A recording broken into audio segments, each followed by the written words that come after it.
भाई गुल्लू के साथ एक जंगल में कैंपिंग करने के लिए आए थे और ये सभी लोग अपना अपना काम कर रहे होते हैं। गुल्ली और सोन टेंट लगा रहे थे तो गुल्ली आराम से लेटा था और बाबा अपने ध्यान में मग्न थे और दूसरी तरफ गुल्लू वो एक वाटर पूल में नहा रहा था। बाबा ने गुल्लू के लिए यहाँ पर वाटर पूल इसीलिए लगाया था क्योंकि गुल्लू जंगल के नदी में जाने की जिद कर रहा था, लेकिन गुल्लू का इस नदी में जाना खतरे से खाली नहीं था। इसीलिए बाबा ने उसकी जिद पूरी करने के लिए वहाँ पर एक वाटर पूल लगा दिया था। गुल्ली, ये कोई सही बात नहीं है। हम लोग यहाँ पर इतनी मेहनत से काम कर रहे हैं और तुम हो कि आराम से कुर्सी पर बैठ के मजे ले रहे हो। चलो चुपचाप उठकर तुम भी हम लोगों के साथ काम करो। अगर मैंने तुम लोगों को इस जगह के बारे में नहीं बताया होता तो हम लोग भला इस जगह पर आ भी पाते, और मेरे इस काम के लिए तो मेरा आराम करना बनता ही है। गुल्ली, हम लोगों ने अपना सारा काम कर लिया है और अब काम करने की बारी तुम्हारी है।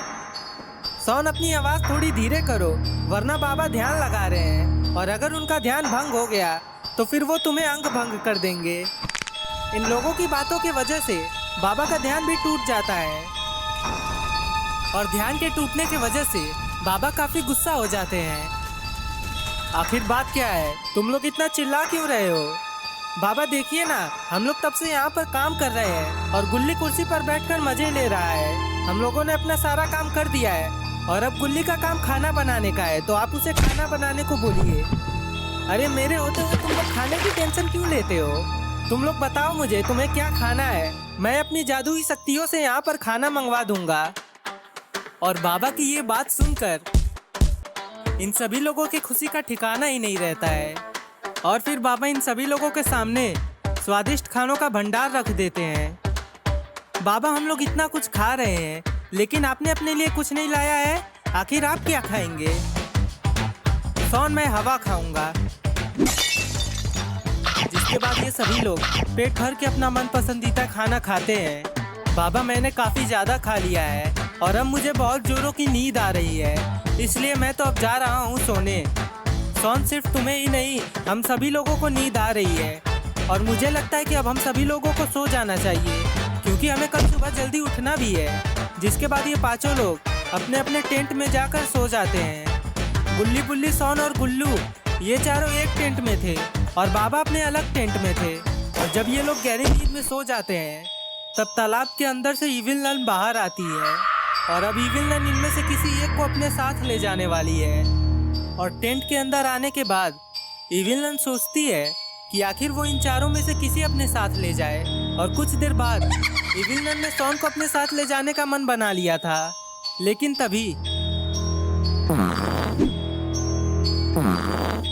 सोन ने तो इविल नन का मानसिक संतुलन ही बिगाड़ दिया।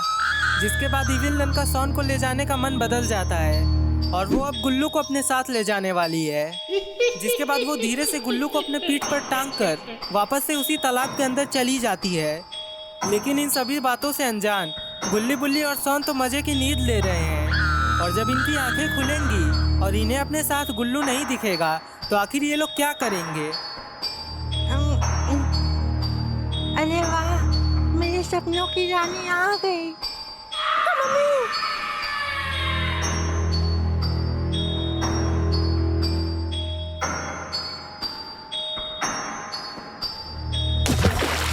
नन के पानी में जाने की आवाज़ सुनकर गुल्ली की नींद टूट जाती है और जैसे ही वो अपने पास में सोन को लेटा पाता है तो वो सोन को थप्पड़ मारकर खुद से दूर हटा देता है।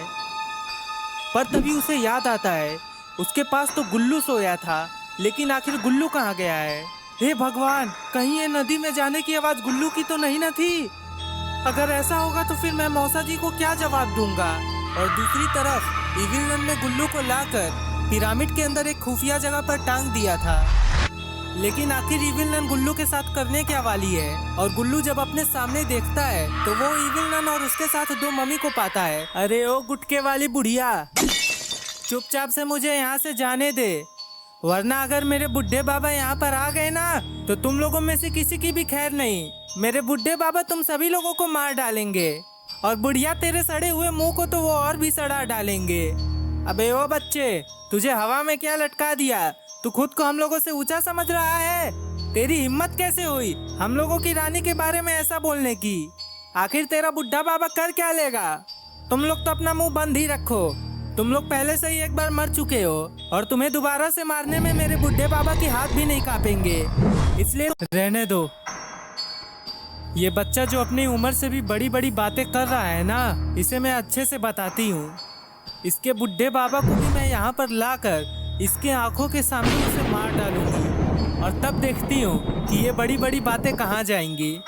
उस समय इसका चेहरा देखने लायक होगा। ये बोलकर इविल जोर जोर से हंसने लगती है और गुल्लू को भी पता था कि अगर इविल बाबा से लड़ेगी तो बाबा उसे मार डालेंगे। जिसके बाद इविल वहाँ से गायब हो जाती है, लेकिन उसके गायब होने का तरीका थोड़ा कैजुअल था। गुल्ली शोर करके सभी लोगों को उठा देता है। क्या हुआ गुल्ली, आखिर तुम इतने परेशान क्यों हो? बाबा मुझे गुल्लू कहीं दिख नहीं रहा है और मुझे अभी किसी की नदी में कूदने की आवाज़ आई है। मुझे तो लग रहा है कि ये गुल्लू ही है। गुल्ली, मुझे नहीं लगता है कि गुल्लू नदी में गया है, क्योंकि अगर गुल्लू नदी में गया होता तो अभी पानी में बहुत हलचल होती, लेकिन ये पानी तो बिल्कुल शांत दिख रहा है। रुको एक सेकंड, मुझे देखने दो।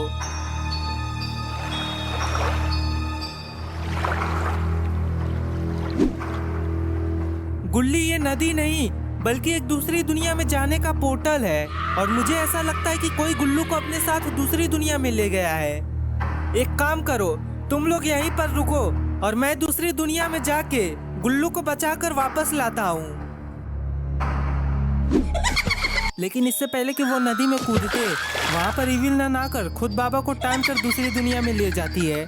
इविल नन का बाबा को ले जाता हुआ देखकर गुल्ली, बुल्ली और सोन तीनों ही काफी घबरा जाते हैं और एक दूसरे का चेहरा देखने लगते हैं। बुल्ली, आखिर अब हम लोग क्या करें? ये तो इविल नन है और ना जाने ये बाबा को कहाँ पर ले गई है। पता नहीं बाबा इविल नन का मुकाबला कर भी पाएंगे या नहीं।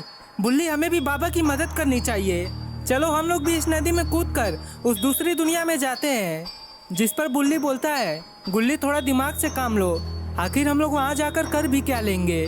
वहाँ ना जाने इविल नन के कितने चेले होंगे जो कि उसकी मदद के लिए तैयार रहेंगे।